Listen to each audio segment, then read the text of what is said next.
لو تهيأنا له جيدا واستعدينا له جيدا وأديناه ونجحنا في أدائه، يكفي أن ينجحنا في آخرتنا، في حياتنا المصيرية.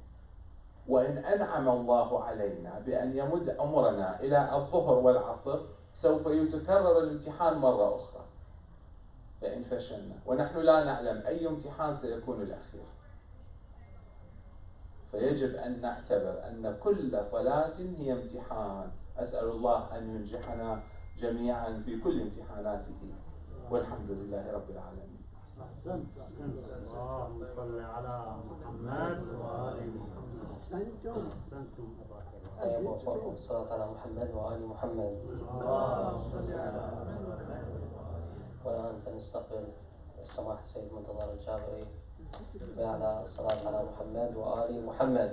اللهم صل على محمد وآل محمد.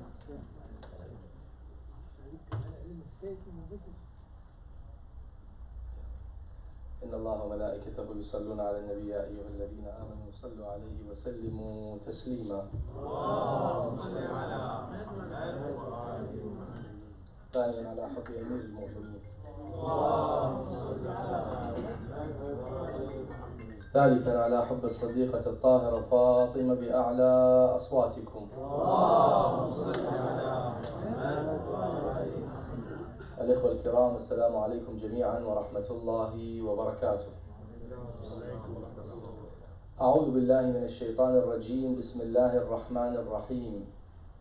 الحمد لله الأول بلا أول كان قبله، والآخر بلا آخر يكون بعده، والصلاة والسلام على سيد الأنام نبينا محمد وعلى آله الكرام الطيبين الطاهرين.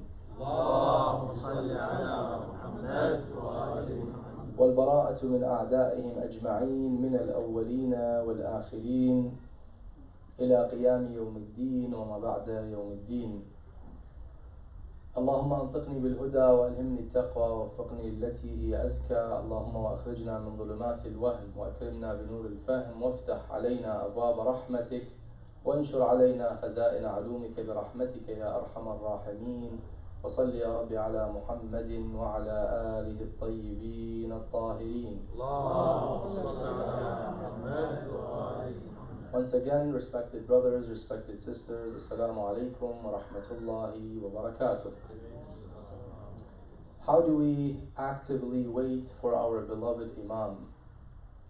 One of the very famous ahadith reported in Bihar and other sources of hadith attributed to the Holy Prophet, peace and blessings be upon him and his progeny, in which he says, أفضل أعمال أمتي انتظار فرج الله عز وجل.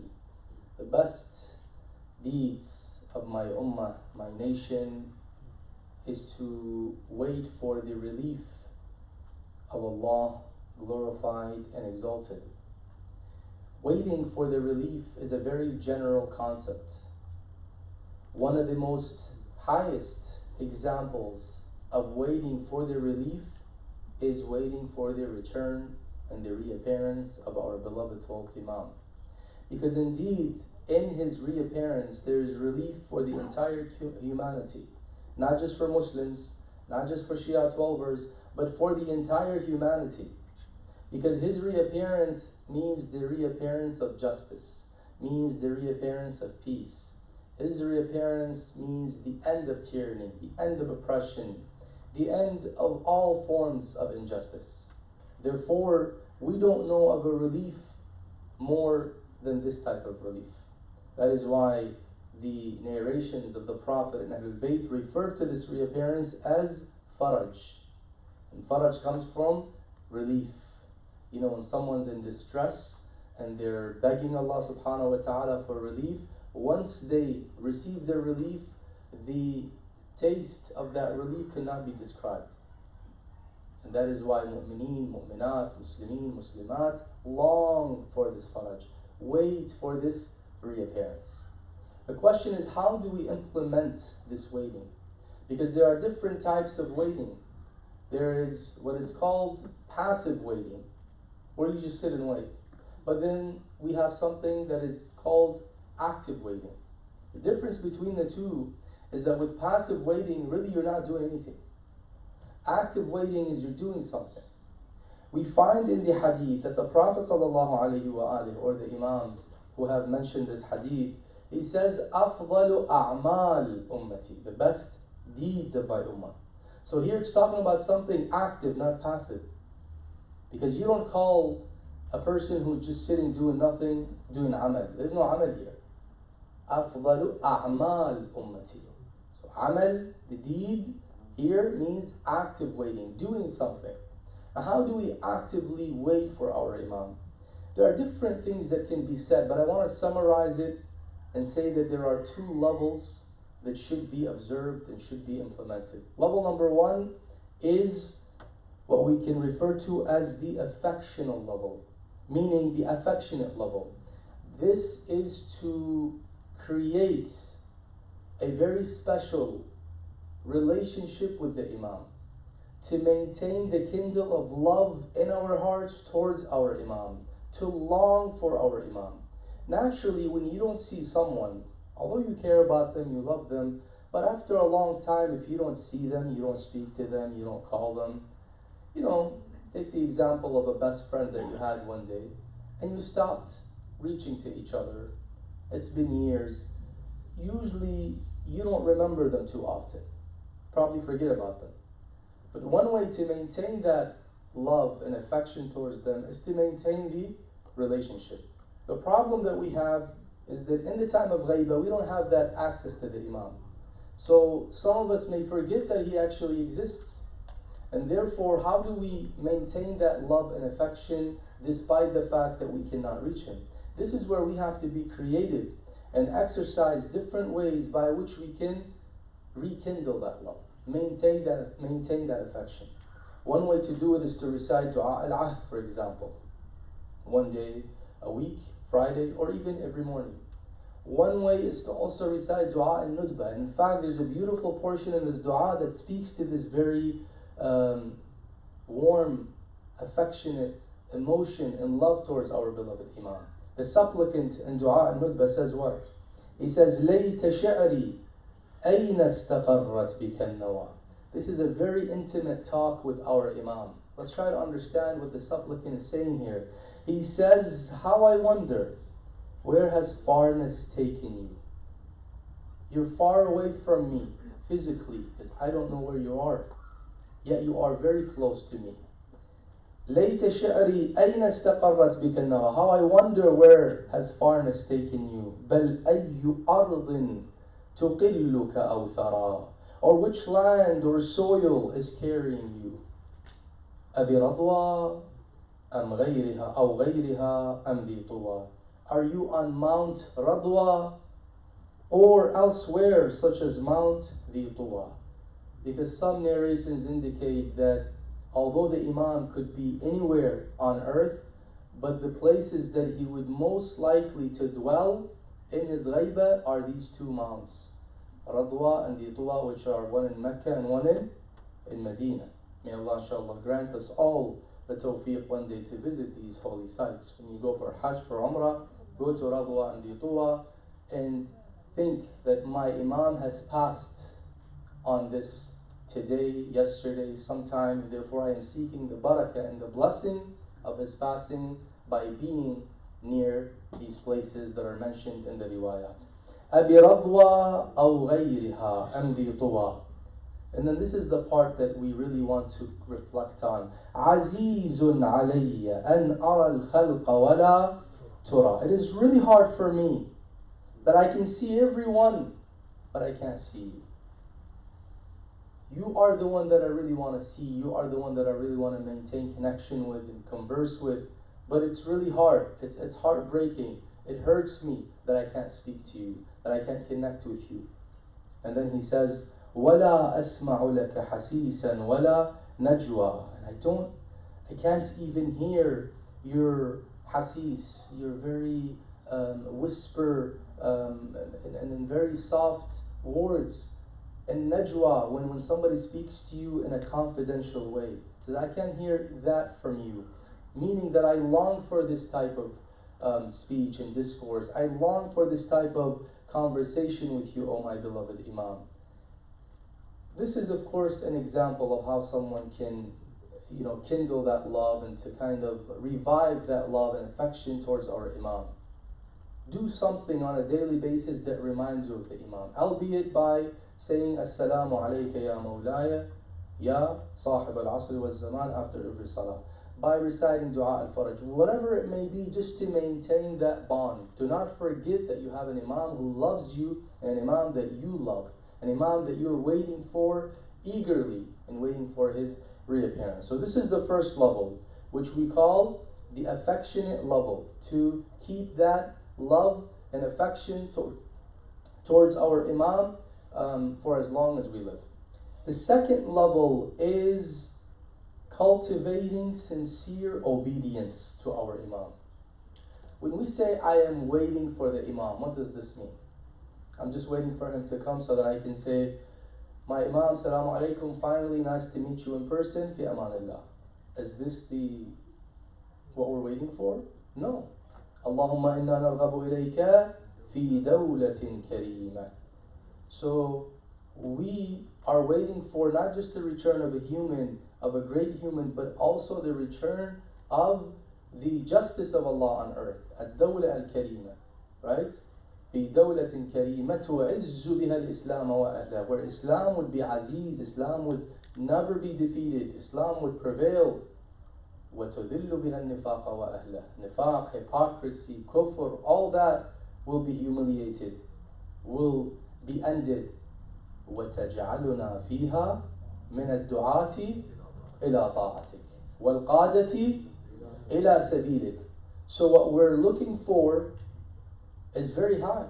We're aiming for leadership and the government of Allah on earth. Qada leaders. We're asking Allah to be Qada. So we're not just waiting to see the Imam and say our salam and kiss his hand and we're done. No, we're waiting to assist him to establish this very universal government of justice and peace. We are going to be with him in order to reform the entire earth, which means we have to be prepared for it, which means we have to be obedient.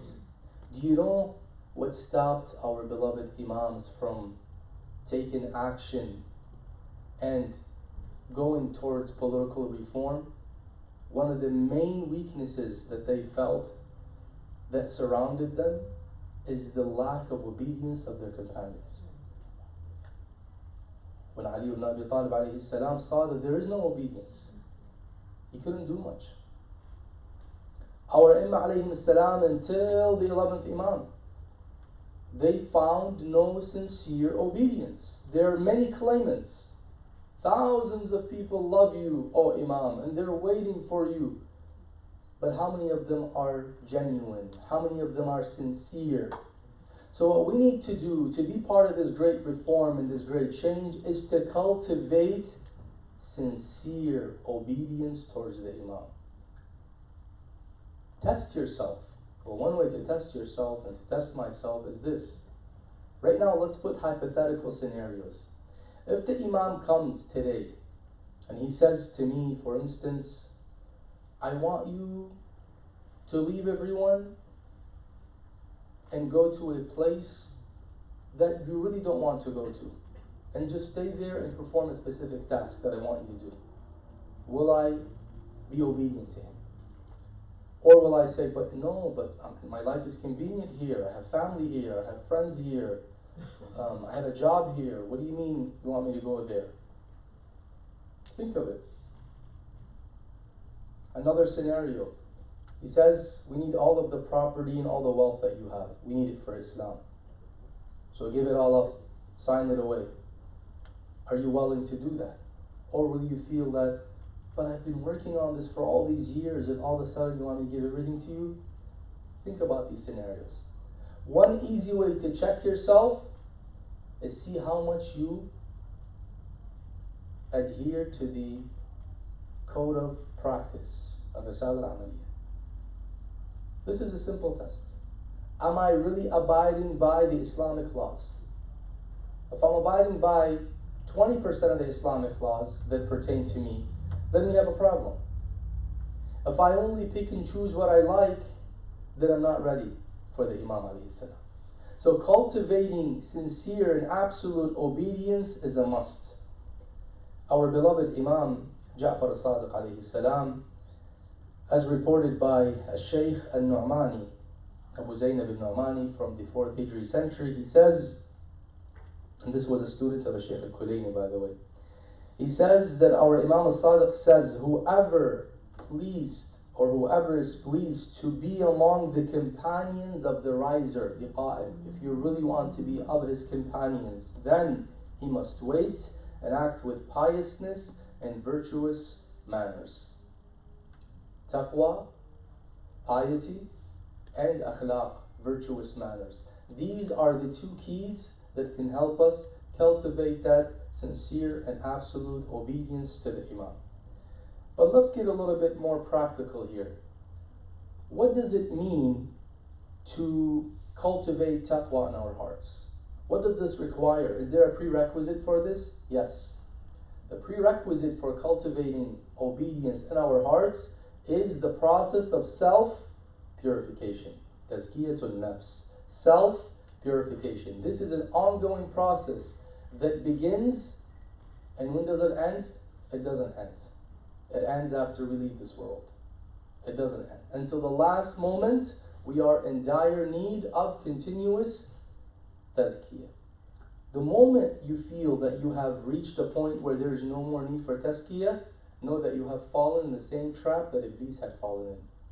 Because he was worshipping Allah for so many years, and he thought that this is it. He reached the peak.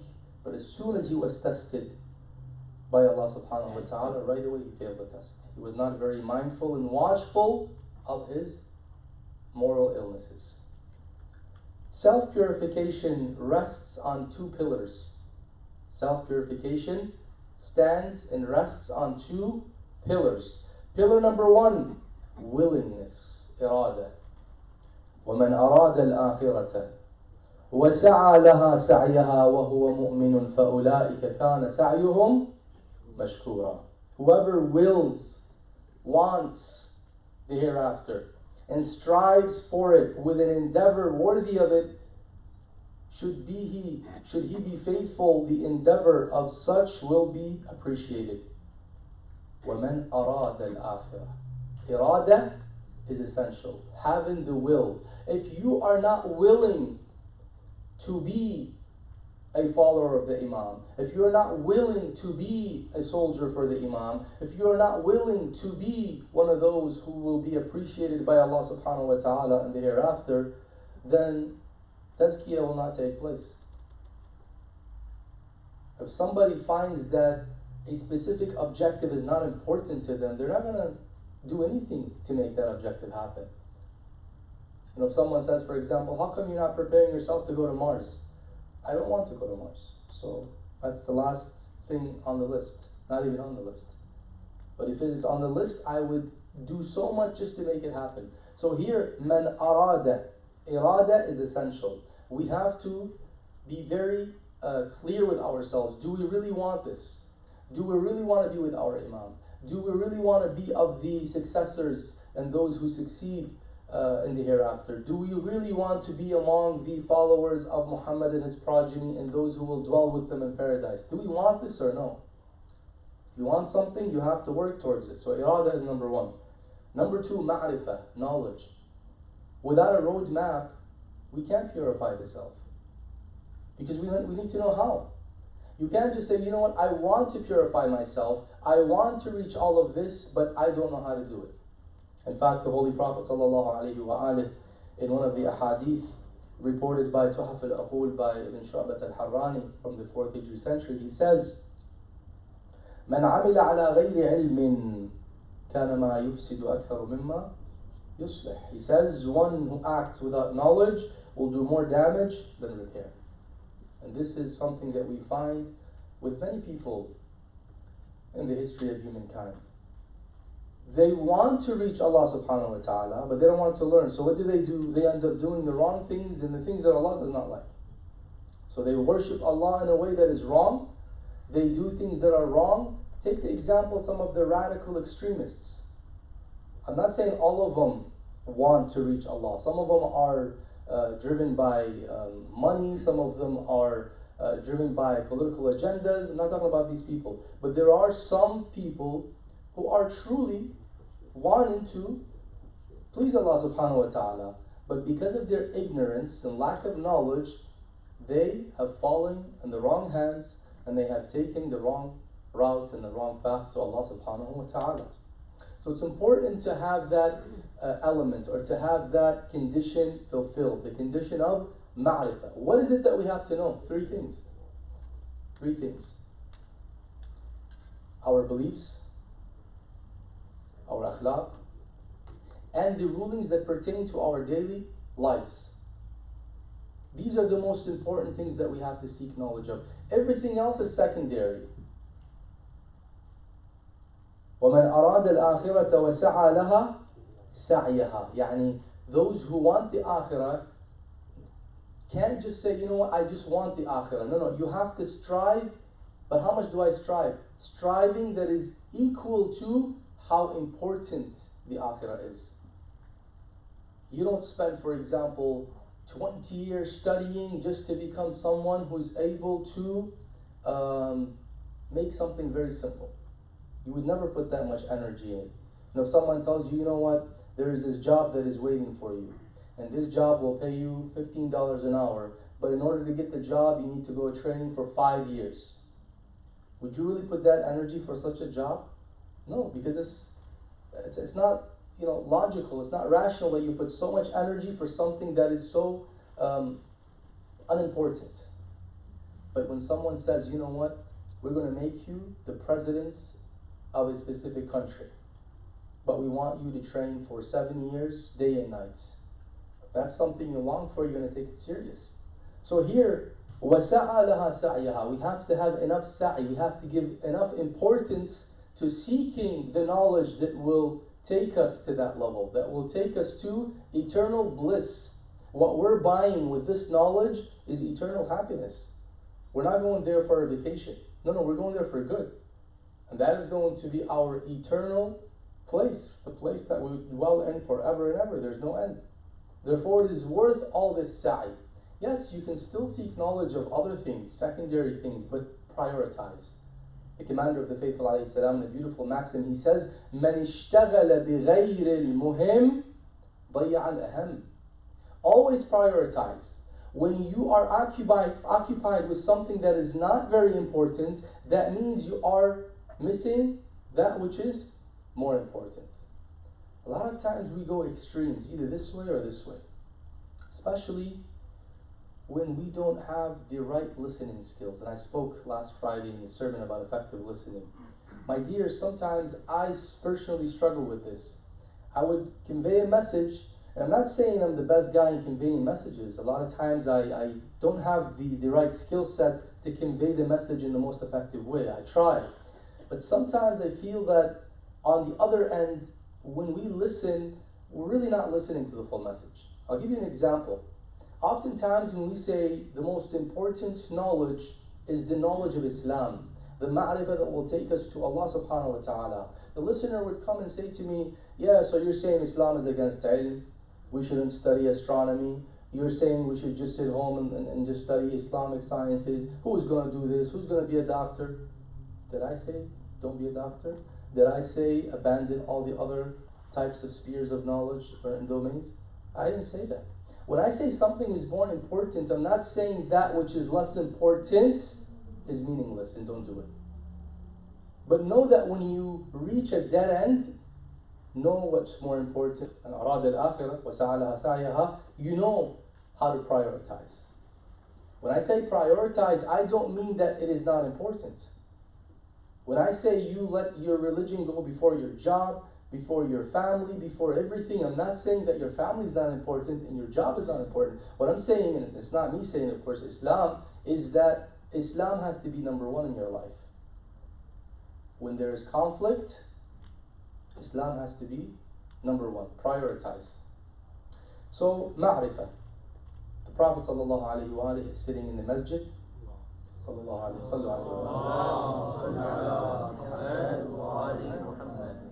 And before he entered into the masjid, he sees that there's a group of people surrounding a man. And they are very mesmerized by his talk. So he enters and he says, what is this? He said, this is Allama. So Allama and what? Allama means not just a scholar, but someone who is very, very well versed in knowledge. He says, you guys are giving him all this attention, you're listening to him, you're mesmerized. What is he teaching you? They're saying he is so good at knowing Ansab al-Arab, the lineages, the ancestry of the Arabs. So he can tell you who so-and-so's grandfather was, he can tell you what he done, what he did, something about their history. He says, ذَلِكَ عِلْمٌ لَا يَنْفَعُ مَنْ عَلِمَ وَلَا يَضُرُّ مَنْ جَهِلَ. This is the knowledge that if you know it, it's not really going to benefit you, and if you don't know it, it's not going to harm you. He says, الْعِلْمُ ثَلَاثَةٌ. You want real ilm that you should put your energy and time in? العلم ثلاثة آية محكمة وفريضة عادلة وسنة قائمة. Ulama, when they explain this, they say ayah muhkama, which means a clear verse, refers to our aqidah, that which has to be based on clarity. وفريضة عادلة refers to our fara'id, our wajibat. وسنة قائمة, they say, refers to the akhlaq and the sunnah, which means aqidah, beliefs, the ahkam that relate to our daily lives, and akhlaq are the three that we need to be mindful of. These are the two pillars that tazkiyah rests upon. Number one, irada, having the willing to do. And number two, ma'rifah, knowledge. But what is the process? What is the process like? The process of self-purification. The process, in brief, is a 3-step process. And it sounds easy because it's 3 steps, but each of these steps have a lot of steps within them, embedded. The first of these steps is what we can call setting the goals. And this has to be repeated on a daily basis. Setting the goals means what? Setting the goals means that from the start of the day, you make an agreement with yourself. Today, I will avoid all sins. Today, I will perform all that which is obligatory upon me in the right time. Now here you have to be very honest and transparent with yourself. You know yourself. Where you find difficulty in how you deal with others, or how you deal with your salah, how you deal with everything that you're responsible for. If I'm a person who's usually rude to others, then I need to say, today I will no longer be rude to anybody. If usually I'm a person who offends other people or has a very harsh tone when I speak to my parents, I say, today I will no longer talk to my parents with a harsh tone. So here we find that it is very important to make that agreement. Inculcation is very important. Talqeen. Look at the power of talqeen. Look, power of talqeen. When you're first born, what is the sunnah? What is the sunnah? They do adhan in the air, the right and the left. What do you do? Iqama. Which means, what are you doing here? Talqeen. These words will go inside and they will have their effect. In the time of bulugh, when we become baligh and we begin to pray, until we die, we pray. You have to pray. What do we do in salah? We repeat Shahadatul Tawheed, La ilaha illallah, Ashhadu an la ilaha illallah, Al-Nubuwwah, Ashhadu anna Muhammadan Rasulullah, Al-Wilayah, Ashhadu anna Ali waliyullah. And what else do we do? We repeat Surah Al-Fatiha, which is the summary of the Quran, the summary of Islam. How many times? 2 times in each salah, 10 times altogether. Why is this repetition? Talqeen. Talqeen. Talqeen is very powerful. In fact, even after we die, what do? Talqeen. Before you die, and when the person is laying on their deathbed, we come near them and do what? Talqeen. After we place them in the grave, what do? Talqeen. Talqeen is very powerful. Don't think that talqeen is something that is just mundane and useless. It's powerful. It has an effect. How? We don't know, but it has an effect. So you need to do this talqeen to yourselves in the beginning of the day, that look, today I will not do this, and it will have an effect. It will have a very strong effect. So number 1, set the goals. Musharata. Put the conditions. Make sure you're clear that this is how you want your day to go by, and this is how you want the goals that you set yourselves to be achieved. That is number one. Number two, to monitor.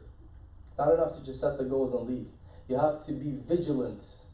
Think of yourself as a supervisor, and you have people under your supervision who any mistake they make can destroy the entire company that you're managing. You lose your job.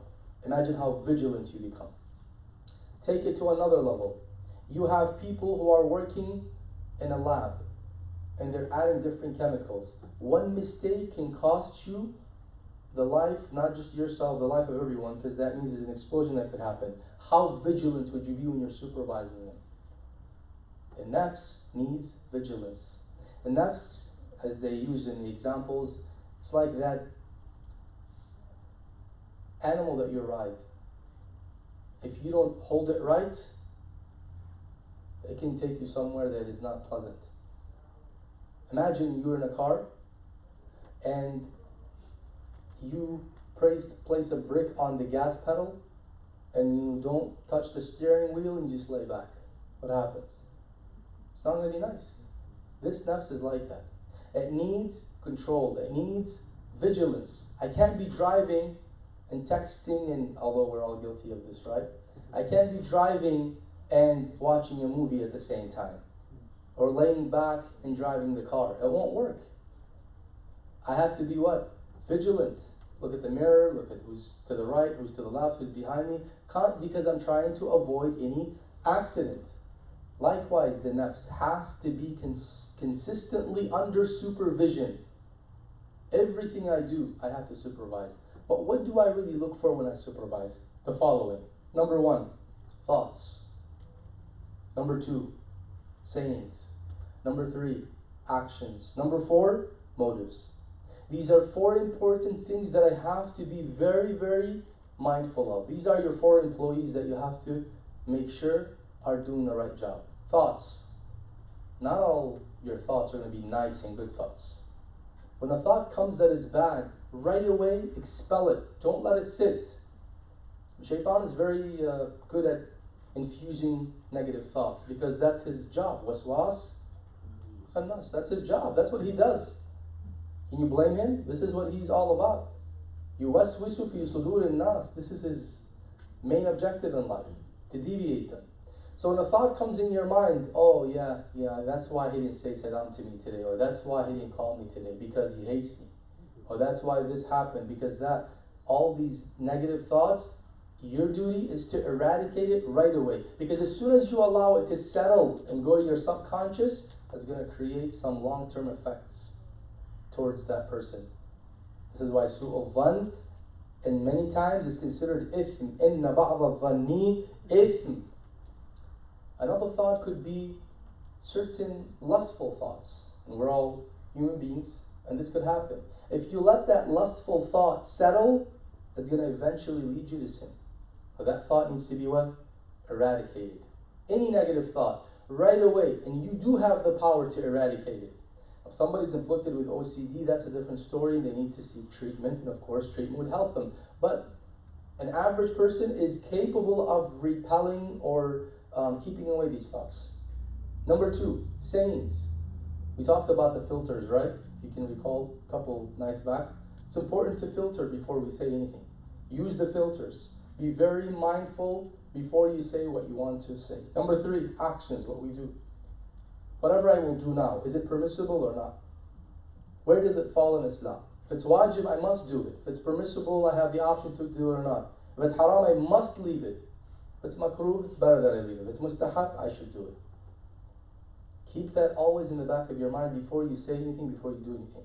Number four, motives. And this is actually the most complicated one out of all of them.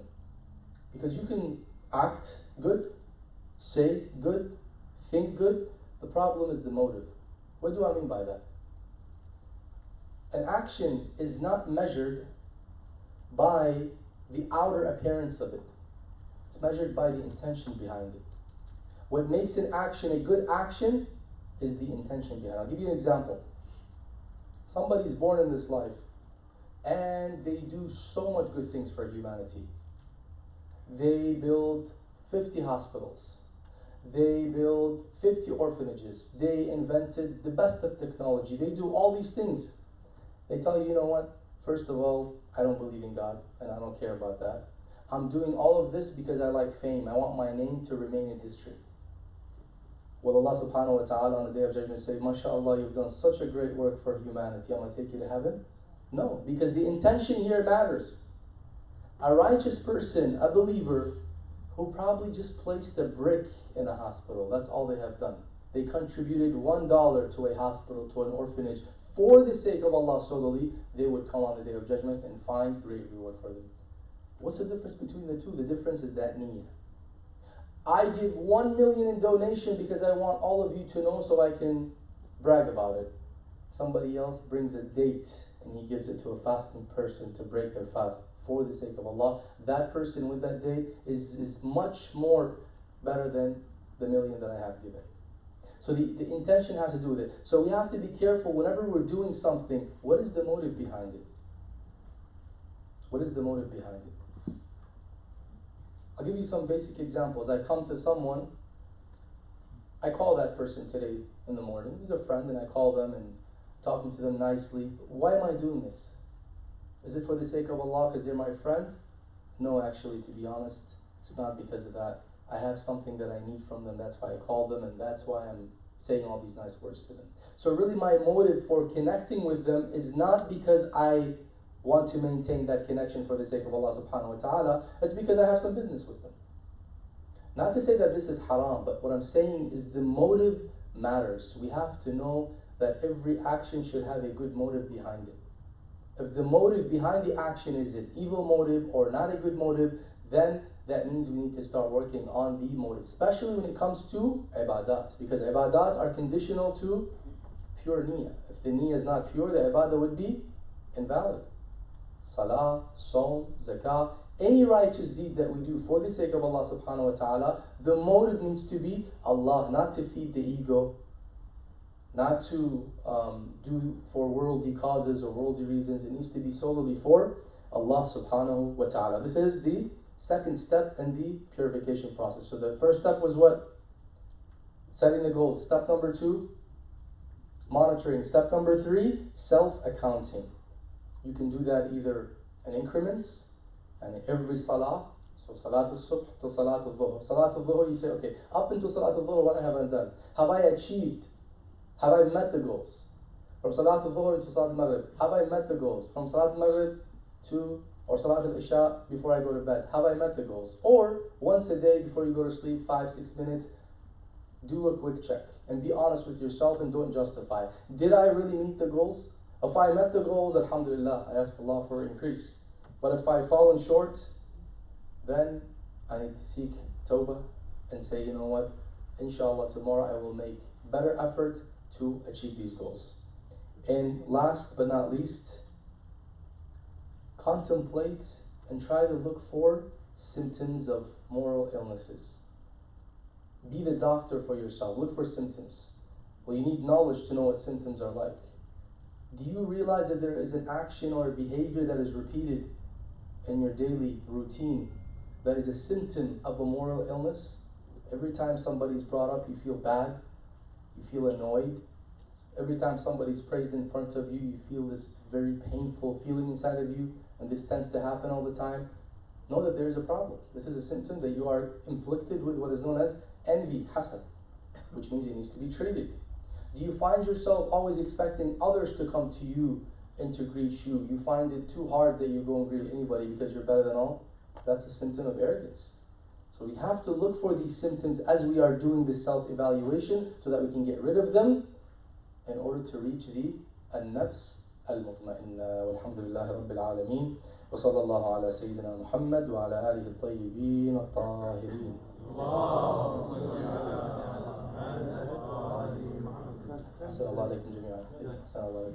Let's start with menti, inshallah. If you have any menti questions, Ahmed has the phone. And then from there we'll go to the in-person questions, inshallah. So there's only one question on menti. سؤال باللغة العربية يقول شخص في مشكلة وعندما تقول له الله كريم، كل شيء بيد الله، الله يسهل، يأتيك الجواب أنا لا علاقة لي بالله كريم، وإن شاء الله أنا أريد أشياء ملموسة في الواقع وتحت اليد. ما هو جوابكم لهذا الشخص؟ شوفوا، أحيانا نحن نسيء استعمال الله كريم، وهذه من الطفولة قد تترك أثر سيء جدا في عقل الإنسان. الطفل الذي اعتاد أنه كلما يطلب شيء أنت قادر على أن تحققه وتجيبه بالله كريم، وهي تساوي عنده أنه لن تحصل على شيء، هذا عندما يكبر شو يصير؟ تستفزه هذه الكلمة، يقول له الله كريم، يقول لك هي الله كريم اعتادين عليها، معناتها روح ماكو شيء. فالقضية تختلف من شخص إلى آخر.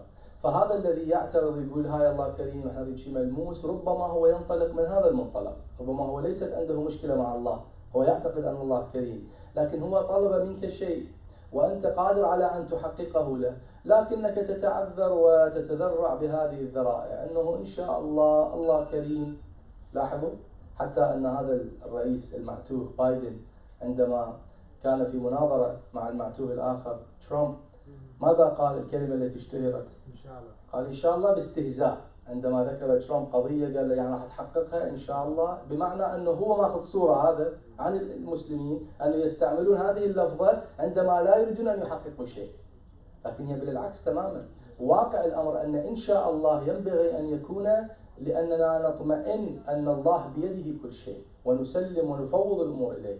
فإذا هذه لابد أن تتغير في ثقافة المجتمع، أنه عندما أقول الله كريم هذا جيد، لكن لا يكون ربطها بمعنى أنا أريد أن أتهرب من الموضوع، لا أريد أن أعطيه شيء.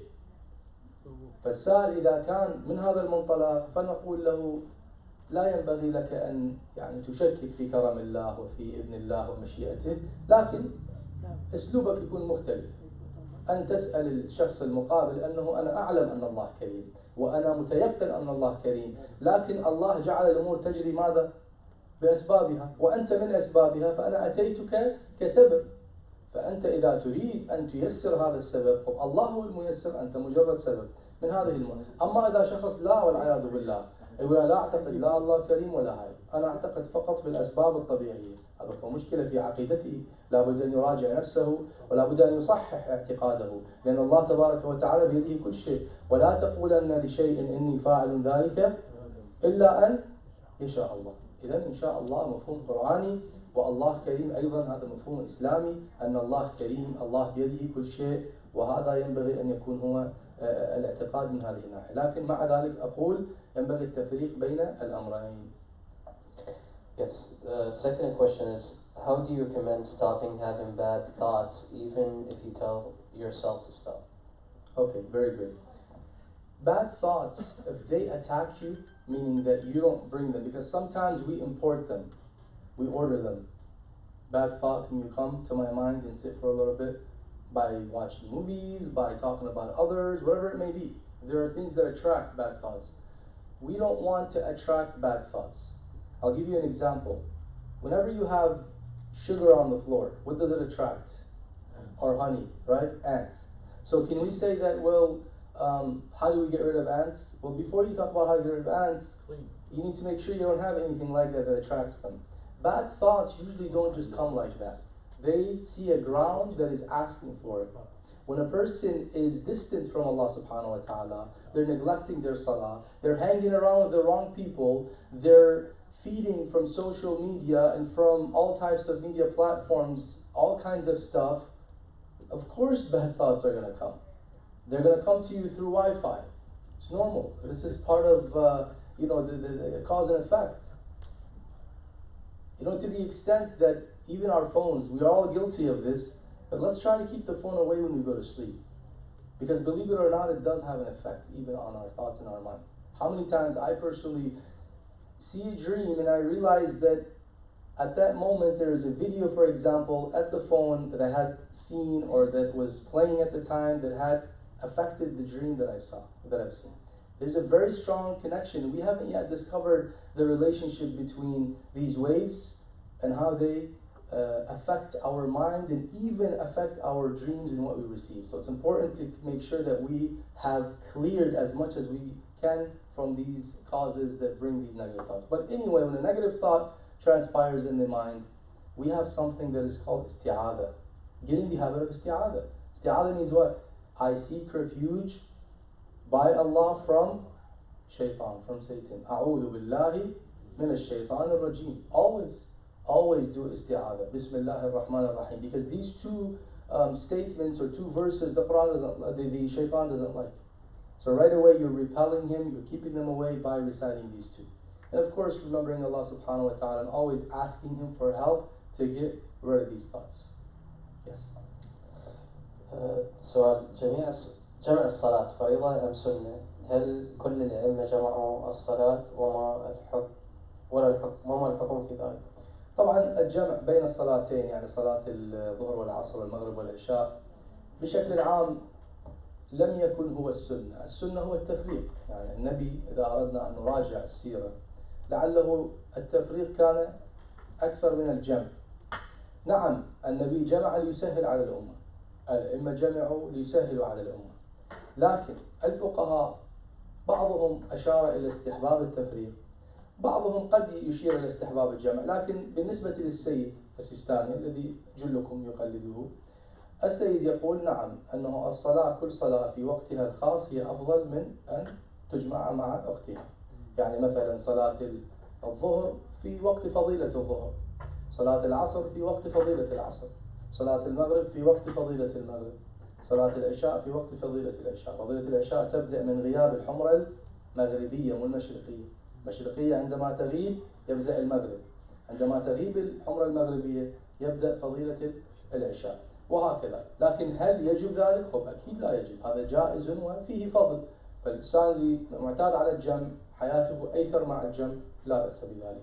لكن نستطيع أن نجزم أن الأئمة كلهم جمعوا أو فرقوا، هذا صعب جدا لأن مراجعة الروايات والتاريخ لا يعطينا هذه التفاصيل، خاصة وأن الأئمة لم يتصدوا لإمامة المجتمع بسبب الظروف القاهرة، فما عندنا كثير من الروايات. بل النبي الذي تصدى لمدة شقد 11 سنة في المدينة يصلي الجمعة وكثير من الأشياء في سيرته للأسف لم تصلنا ولا نعرف الحقيقة بالنسبة للكثير منها. How is self-monitoring is good to be honest if we know that we can't review our blind spots and pitfalls, but others do? Very good. This is one of the biggest challenges. One of the ways to remove the blind spot is to remove justification. If you constantly think of justifying what you have done, then that's a blind spot, justification.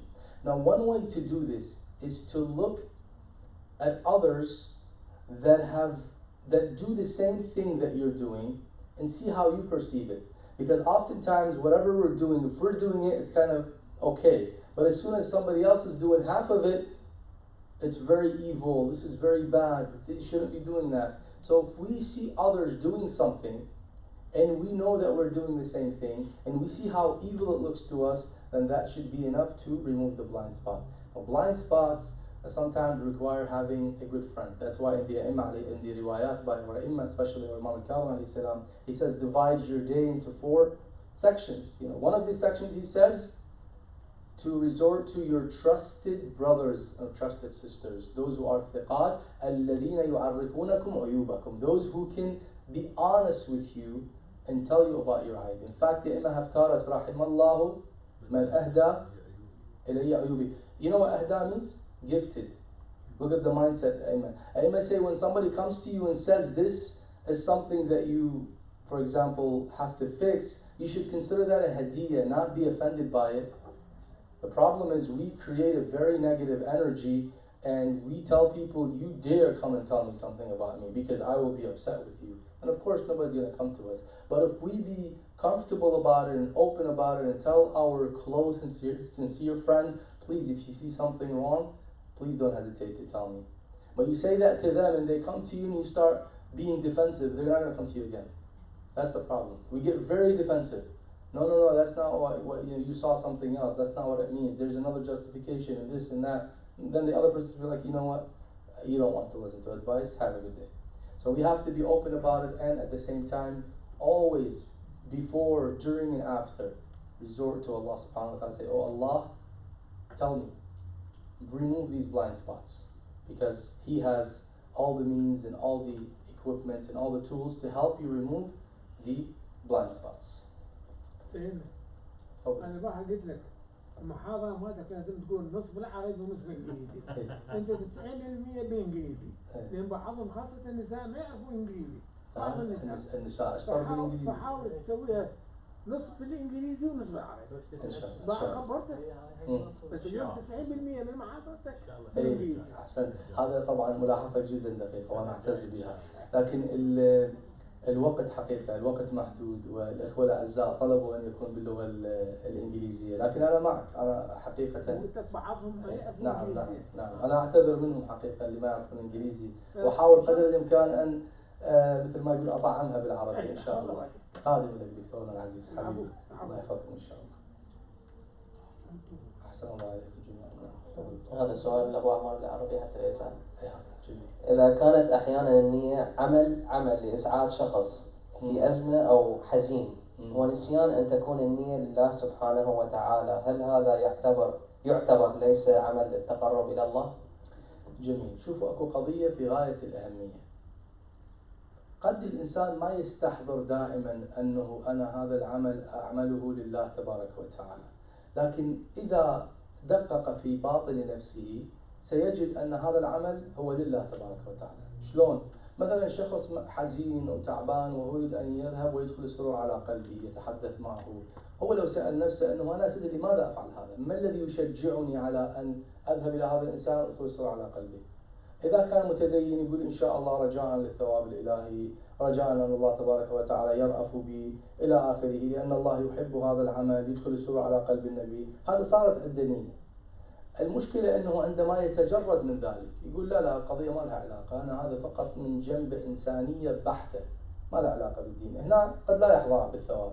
فلا بد هو كما يقول النبي لأبي ذر في الرواية المنسوبة له في مكارم الأخلاق، يقول يا أبا ذر ليكن لك وراء كل عمل ولكل عمل نية. يعني أن حاول تلقن نفسك أنه أنا الآن أريد أذهب إلى أزور شخص مشتاق الصديق وأريد أزوره من المؤمنين، بدل من أنشي بس أذهب وأزوره أبرمج ذهني أقول لحظة أنا ليش راح بس أزوره؟ إلهي أنا راح أزوره قربة لك لأنك تقول التزاور بين الإخوان أمر محبب لك، فبالتالي سأفعل ذلك لأنك تحبه. هذا مع الزمن عندما يعود نفسه على هذه الطريقة سيصل إلى حالة أنه لا إراديا هو دائما مستحضر النية الإلهية التي تدفعه لهذه الأفعال. أحسنت.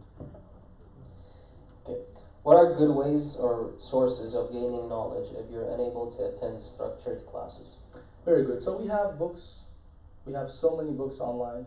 You know, I always recommend ahl-islam.org. It's a very rich website. Not only books, but lectures. And these lectures, they're very good ulama and good scholars who speak in English and other languages as well. And they have these lectures on ahl-islam.org. Some of them are actually even somewhat structured, like a series of 50 classes on Aqidah, series of 50 classes on Akhlaq. And you know what, today you have podcasts, you have so YouTube, you probably, in California, you have a very good reason to listen to stuff in your car because of the traffic. Yeah. So that's a good way to invest, right? So if you have that, phone with you, instead of texting and playing games on it, play that series, keep it in the car and drive. And that's a good way to invest into, to gain knowledge. And I can tell you that on a personal level, I benefit so much from driving the car and doing things, even chores at home. It's a habit actually that I still have today. If I'm doing something, if I'm trying to do chores, I can't do it if there's nothing playing in the background. But it has to be something good. A lecture, a class, a seminary class, whatever it may be. I put it, I just listen to it. Because the time's gonna go by anyways. So if I'm ironing my clothes, I have to listen to something. So if we get in the habit of always listening to something good and beneficial, in the long term, you'll see the effects and the fruits of it, inshallah. There are people in my community who, for a long time, show me neglect and avoidance to the point I hate to come to the mosque unless I have to. No matter how nice I am to them, they never change. Okay, very good. So this is one of the struggles that we face in different communities. But keep in mind, brother or sister, whoever asked the question, keep in mind that your reward is going to be much higher than others. Why? Because you're coming and you're exerting jihad by coming. Because your nafs says, I can't handle these people, but I'm still coming. I'll give you a simple analogy or example that I give to the people. Many times, years ago, now the Arabian Peninsula has changed some of its ways. In the previous days, our Shia brothers and sisters, when they go to Medina, the city of Medina, and they go to Maqbaratul Baqiyah, they face a lot of bullying. They face a lot of unacceptance. By whom? The Mutawi'a, the Wahhabis. Alhamdulillah, today things have changed a little bit. But in the old days, it was really difficult for those who have been to Hajj. It's been difficult when they go to Ziyarah for Medina. They find harassment. They keep hearing the word mushrik, right? La tushrik. So now, these people can say, you know what? Because these people don't treat me right, I'll never come to Rasulullah ever again. But no, you say, I don't care what they do. I will always go to Rasulullah. Or you go to Imam Hussein alayhi salam during the time of Al-La'in ibn Sabha al-Maqbur Saddam. ماذا كان يصنع? What did he used to do when you go for ziyarah? During the time of when he was in power. It was very difficult, right? So at that point, when a person goes, their reward is going to be higher because they're going through all this struggle.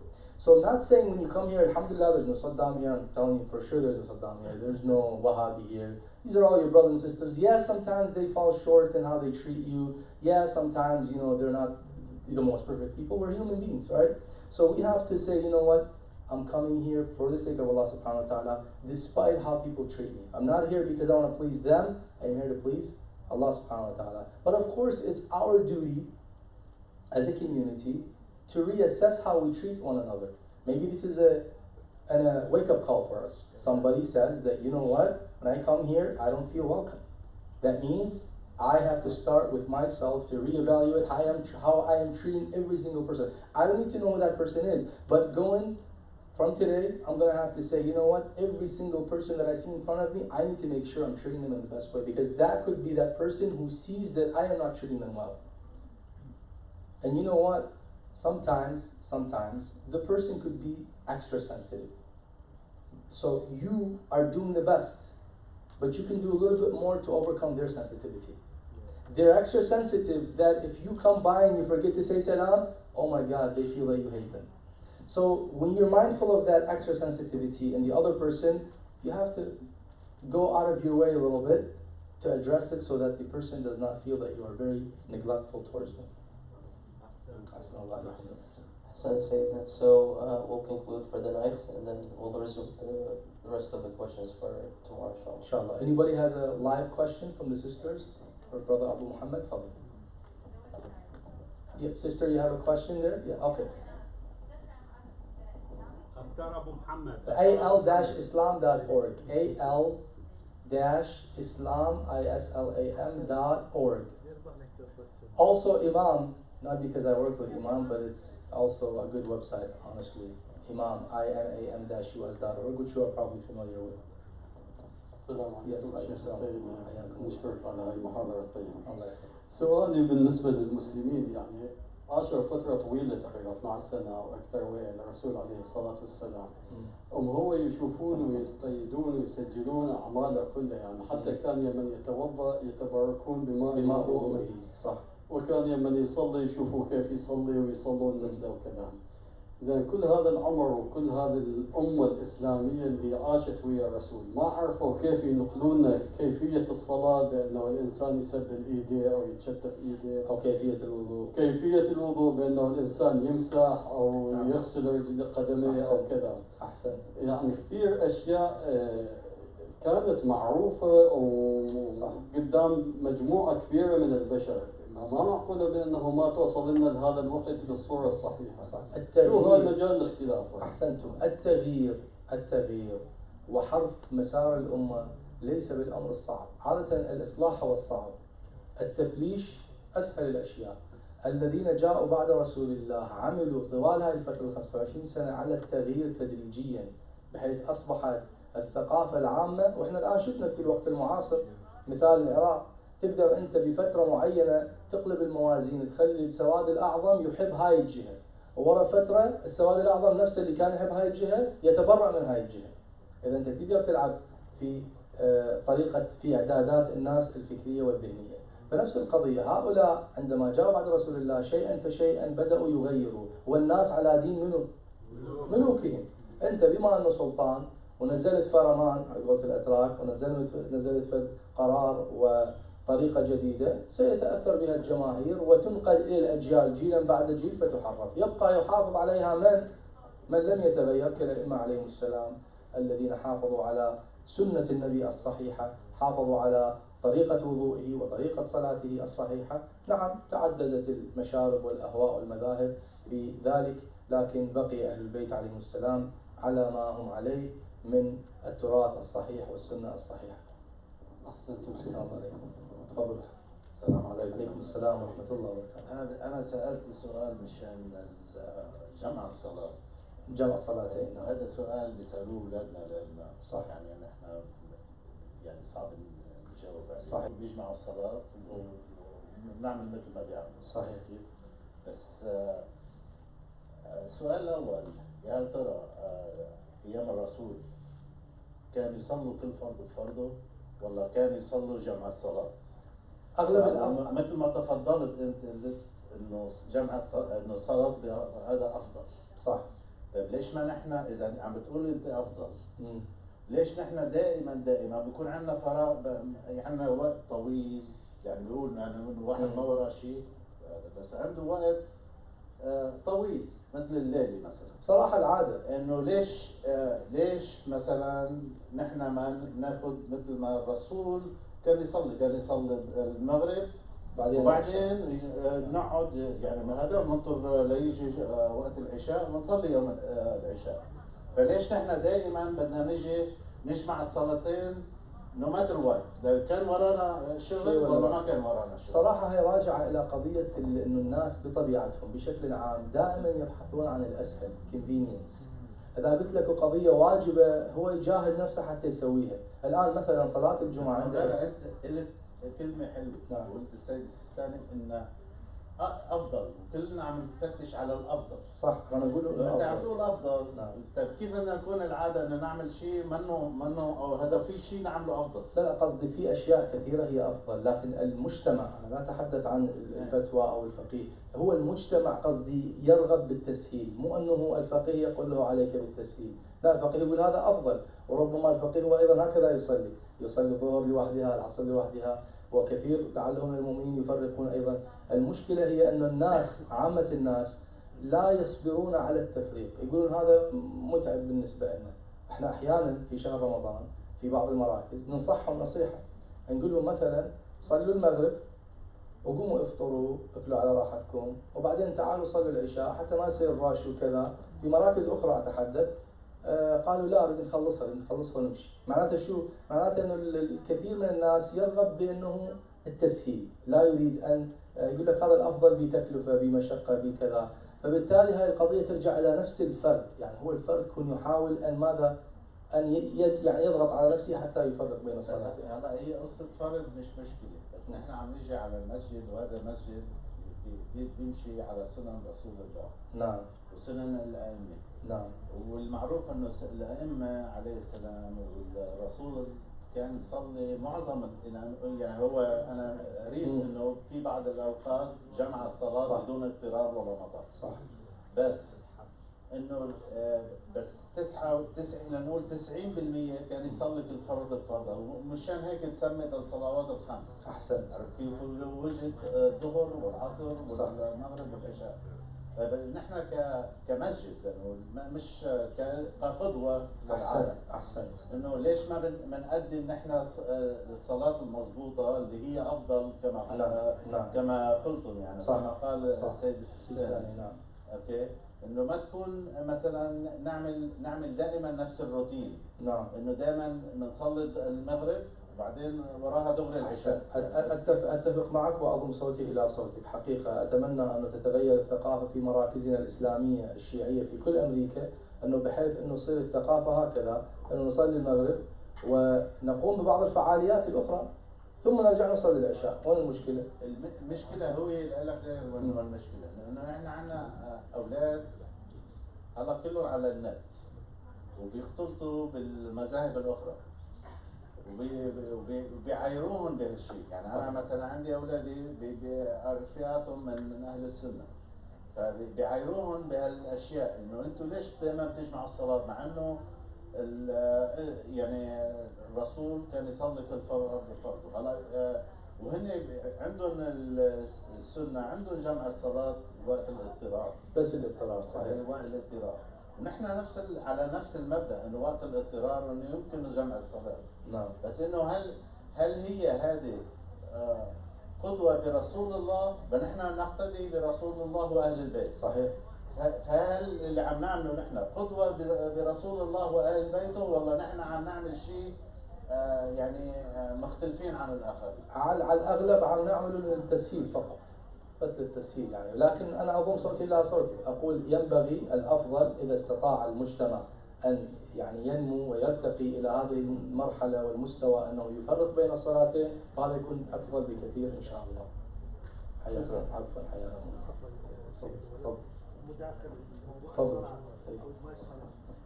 معظم الأوقات نعم. معظم الوقت اللي احنا ندمج الصلاة فيه هو صلاة الظهر والعصر. نعم. والأسباب تعود إلى تطور الوقت مع مرور الزمن. في السابق قد يجوز ناس متفرغة أكثر، أعمالها بسيطة. هسه تعقد الأعمال، معظم الناس الموظفين والكسبة اللي يجون الجامع لقضاء صلاة الجمعة مثلا، هذول يجون حتى يصلون صلاة، بس ما يضمنون إن صلاة العصر راح يقدرون يصلون في الأعمال مالتهم. يقول لك أنا عندي ساعة. نعم. يقول لك عندي ساعة. نعم.